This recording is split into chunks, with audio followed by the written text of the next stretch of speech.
Barnaby Rudge by Charles Dickens. Chapter 66. Although he had had no rest upon the previous night, and had watched with little intermission for some weeks past, sleeping only in the day by starts and snatches, Mr. Haredale, from the dawn of morning until sunset, sought his niece in every place where he deemed it possible she could have taken refuge. All day long, nothing, save a draught of water, passed his lips, though he prosecuted his inquiries far and wide, and never so much as sat down once.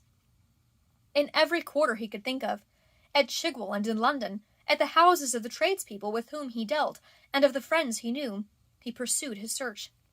A prey to the most harrowing anxieties and apprehensions, he went from magistrate to magistrate, and finally to the Secretary of State.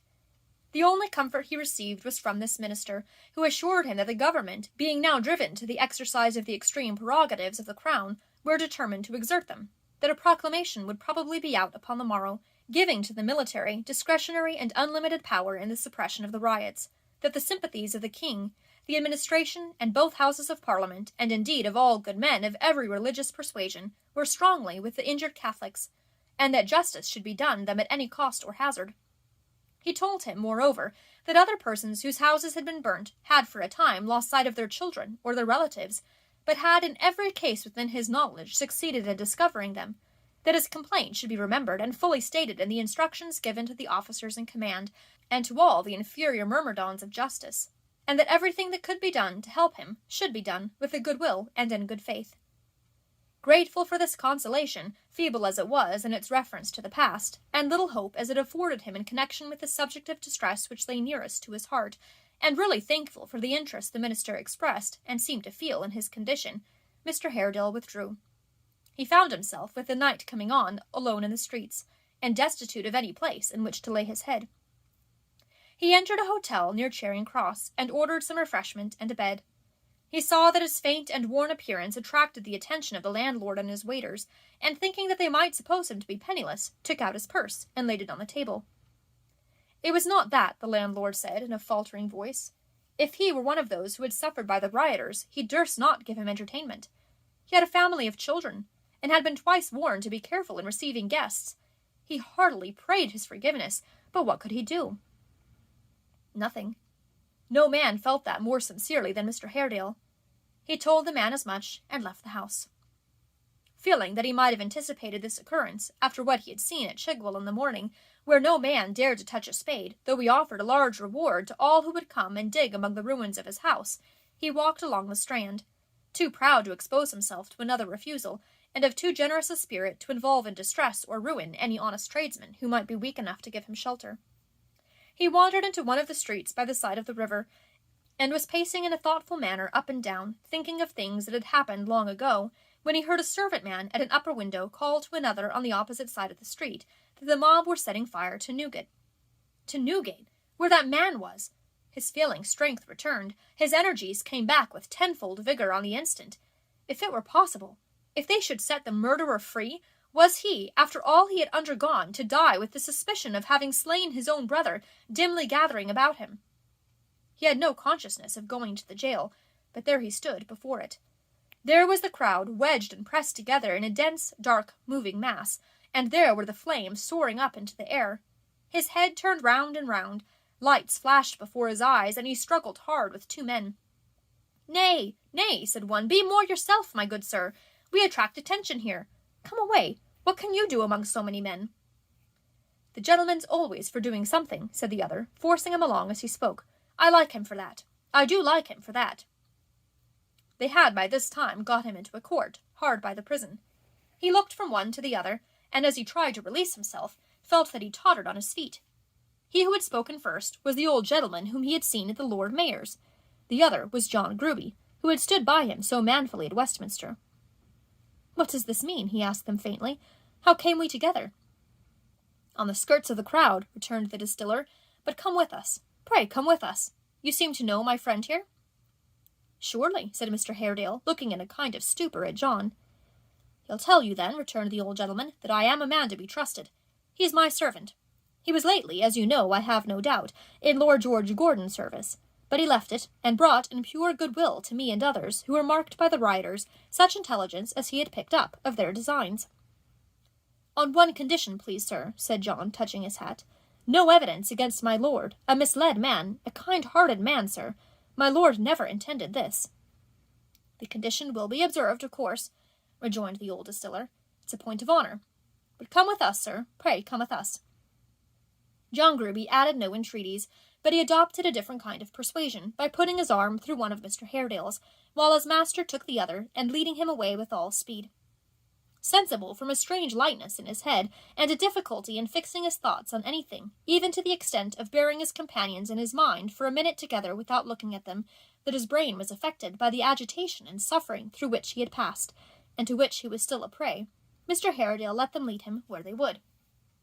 As they went along, he was conscious of having no command over what he said or thought, and that he had a fear of going mad.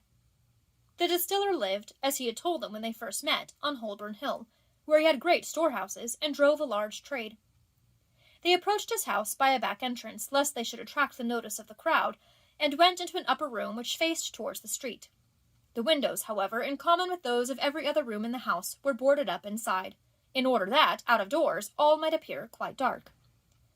They laid him on a sofa in this chamber, perfectly insensible, but John immediately fetching a surgeon, who took from him a large quantity of blood, he gradually came to himself. As he was, for the time, too weak to walk, they had no difficulty in persuading him to remain there all night, and got him to bed without loss of a minute. That done, they gave him cordial and some toast, and presently a pretty strong composing draught, under the influence of which he soon fell into a lethargy, and, for a time, forgot his troubles. The vintner, who was a very hearty old fellow and a worthy man, had no thoughts of going to bed himself, for he had received several threatening warnings from the rioters, and had indeed gone out that evening to try and gather from the conversation of the mob whether his house was to be the next attacked. He sat all night in an easy-chair in the same room, dozing a little now and then, and received from time to time the reports of John Gruby, and 2 or 3 other trustworthy persons in his employ, who went out into the streets as scouts, and for whose entertainment an ample allowance of good cheer, which the old vintner, despite his anxiety, now and then attacked himself, was set forth in an adjoining chamber. These accounts were of a sufficiently alarming nature from the first, but as the night wore on, they grew so much worse, and involved such a fearful amount of riot and destruction, that in comparison with these new tidings all the previous disturbances sunk to nothing. The first intelligence that came was of the taking of Newgate, and the escape of all the prisoners, whose track, as they made up Holborn and into the adjacent streets, was proclaimed to those citizens who were shut up in their houses by the rattling of their chains, which formed a dismal concert, and was heard in every direction, as though so many forges were at work.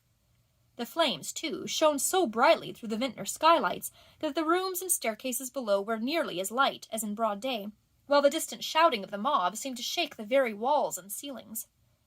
At length they were heard approaching the house, and some minutes of terrible anxiety ensued. They came close up and stopped before it, but after giving 3 loud yells, went on. And although they returned several times that night, creating new alarms each time, they did nothing there, having their hands full. Shortly after they had gone away for the first time, one of the scouts came running in with the news that they had stopped before Lord Mansfield's house in Bloomsbury Square. Soon afterwards there came another, and then the first returned again, and so, by little and little, their tale was this, that the mob gathering round Lord Mansfield's house had called on those within to open the door, and receiving no reply, for Lord and Lady Mansfield were at that moment escaping by the back way, forced an entrance according to their usual custom.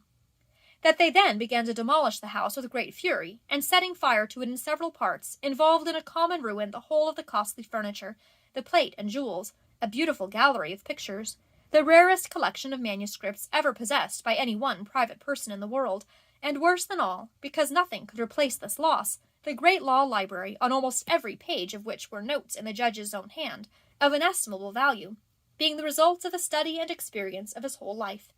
That while they were howling and exulting round the fire, a troop of soldiers, with the magistrate among them, came up, and being too late, for the mischief was by that time done, began to disperse the crowd.